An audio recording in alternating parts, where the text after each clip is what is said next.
We seen you had on blue, so we wanted to join you.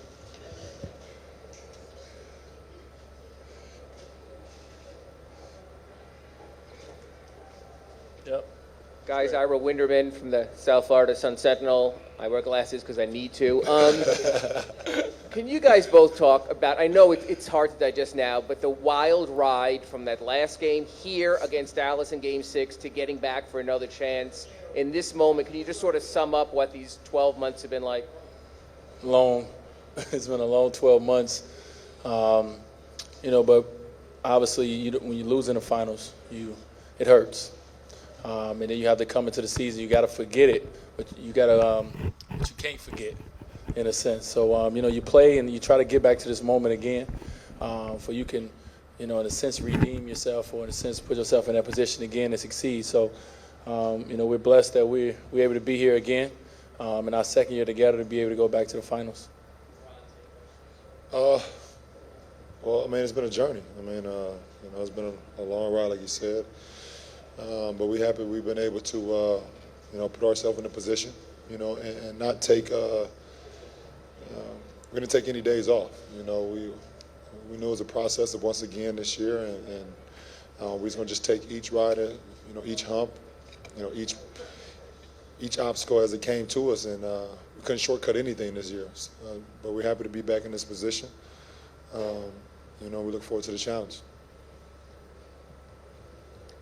LeBron, as you guys are going into the fourth quarter, 73-73, 13 days basically, all comes down to the next 12 minutes. What are you guys saying to each other? What's going through your mind? What we're saying to each other is, it's time.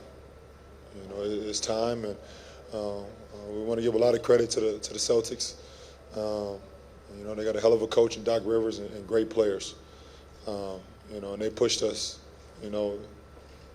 as hard as any team has pushed us thus far. But everything we were saying going into the fourth is time. Let's play our fourth quarter defense, and what we're capable of doing. And I'm glad we was able to do that. We held them to 15 points. Yeah, kind of the same message. We got to the huddle. It was take a deep breath. Everyone take a deep breath, breathe for 30 seconds before we start talking, and then let's focus on what we need to do. And what we need to do, as LeBron just said, is we needed to lock down defensively, and we need to rebound the ball and get out in transition, and not see a set defense.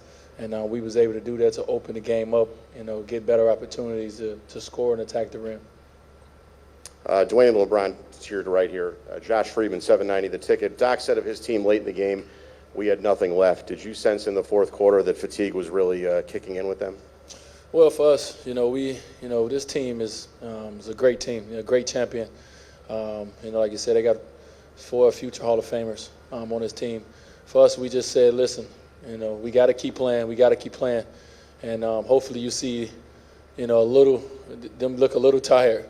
It might take 47 minutes and 30 seconds before it happened, but we just want to keep going and keep going. So, every fourth quarter, that's what we tried to do. Some nights it worked for us, some nights it didn't. But tonight, we made the plays, we made the shots to put us over the hump.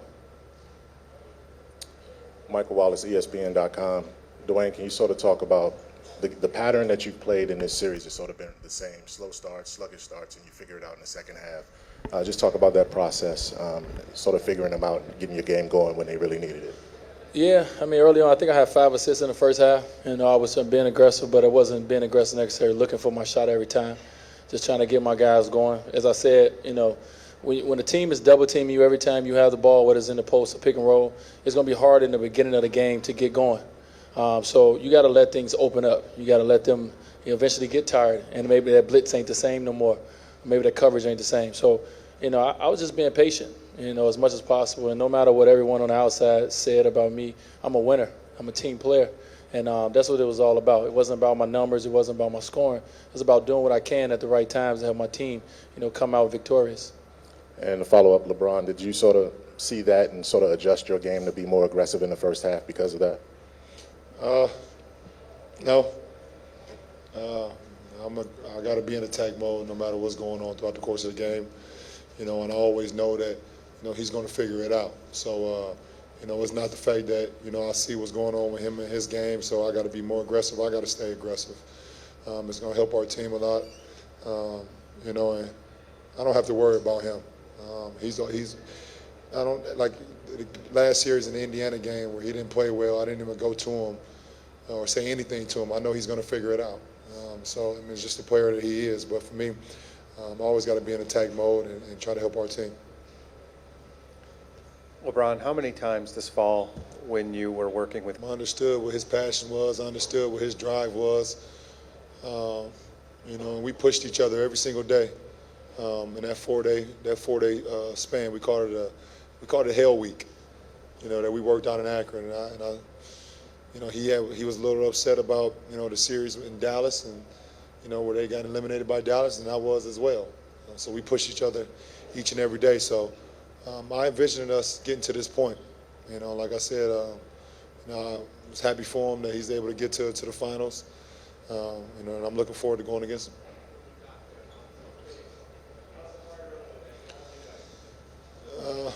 It's only right. It's only right. So, we look forward to the challenge, though. It's going to be a big test for us. Mike Lopez of ESPN Deportes, right here, guys. What would you like to say to all those people, this is for both of you, to all those people that essentially dug a grave for the Miami Heat after losing Game 5? Thank you.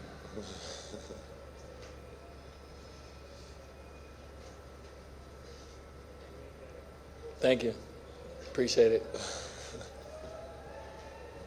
This is for, they got me on the mic. It's for both of you guys.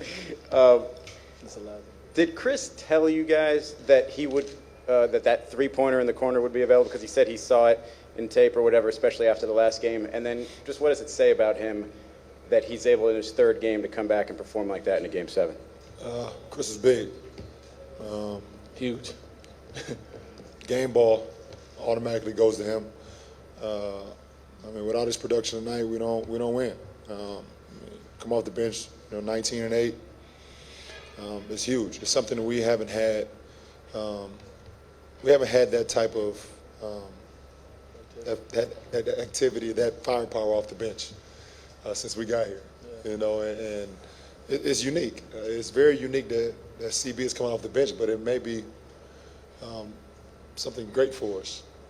And as far as the play, the three-pointer in the corner, I feel like when I got the drive, that KG may sink in and try to take my drive away. So when I seen that happen, I just kicked it to him, and he just lined it up and made it. He made 3 of them tonight, and all of them was big. So, the game ball definitely goes to him. He was big time. Billy Witz with FoxSports.com.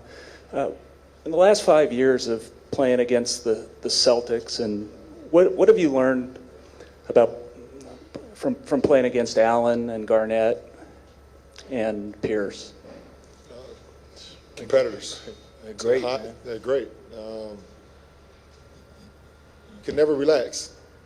You can never relax at all on the court when you're competing against those guys. You can never feel comfortable. You always feel on edge when you go against them. It's just their chemistry, that they've built over the years. It's like no other team that I've ever faced in the postseason. They're great. They're great. I think one thing that we take away from looking at the Boston Celtics is you want to talk about someone throwing dirt on them. They get dirt thrown on them all the time, saying they're too old. They can't do it again. They've been saying that for like 3 years now, and they continue to come out and prove that they're going to be there. Kevin Garnett, 36 years old, you can't tell. He looked amazing, played to have an amazing series, and all them guys. So we look at them as a team and say, look what they deal with, look what they go through on a year basis, and it's something that hopefully one day we strive to be, because that means that we're successful, and that means that we're still together. They was the great champions, and it was tough to beat them the last 2 years, and we just thankful that we was able to. Rightfully so, they can have their own opinions. I just go out and play at a high level, and do whatever it takes for us to win. And I could be happy with that. LeBron, you called it unique. I guess that Chris is coming off the bench. You don't think he should come off the bench in the finals, though, right? Or do you? Nah, coaches. I don't know. Slow talk already. I'm starting. This guy is starting. That's all I know. I'm starting. That it's even up for debate is interesting, though, right? No, I don't think it's interesting. I think it's. I don't think it's interesting at all. I mean, we've played some good ball. It doesn't matter who starts or who finishes the game. James Harden doesn't start, but he's always on the court at the end of the game. Jason Terry doesn't start, but last year in the finals, he was in the fourth quarter every game. So he didn't start tonight, but he was in the fourth quarter. So it doesn't matter who starts, who finished the game, and who's being productive. You know, that's what it all boils down to. Thank you.